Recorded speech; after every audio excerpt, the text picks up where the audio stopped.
შეფასებების თემა ქართული ოცნების მიერ საქართველოში შემოტანილი სასამართლოში შეტანილი საკონსტიტუციო არჩევანი, რომელიც სამი ოპოზიციური პარტიის აკრძალვას გულისხმობს. მოთხოვნის პასუხად ნაციონალური მოძრაობა სამართლებრივ ბრძოლას აანონსებს. სასამართლოს უკვე მიმართა პარტია ლელომ, რომელსაც სოლიდარობას უცხადებს გახარია საქართველოსთვის გუნდი.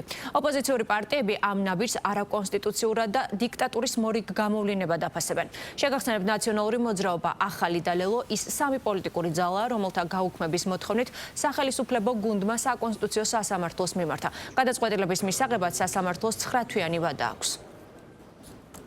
ზოგადად ფორმა რა ფორმითაც ცდილობს პარტიების გაუქმებას, რა თქმა უნდა არაკონსტიტუციურია, იქიდან გამომდინარე, რომ თუ კონკრეტული პარტიის მუშაობის შეწყვეტაზე გვაქვს საუბარი, რა თქმა უნდა უფრო დემოკრატიული ფორმები არსებობს, მაგალითად არჩევნები.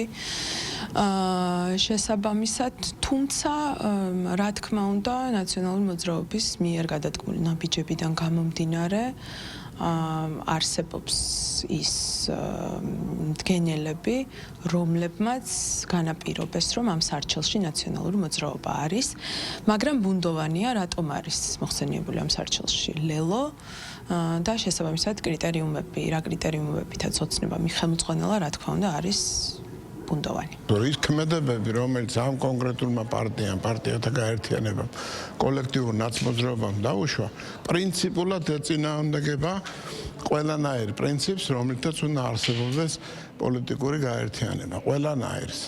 ყველაფერი დარღვეული აქვთ აბსოლუტურად.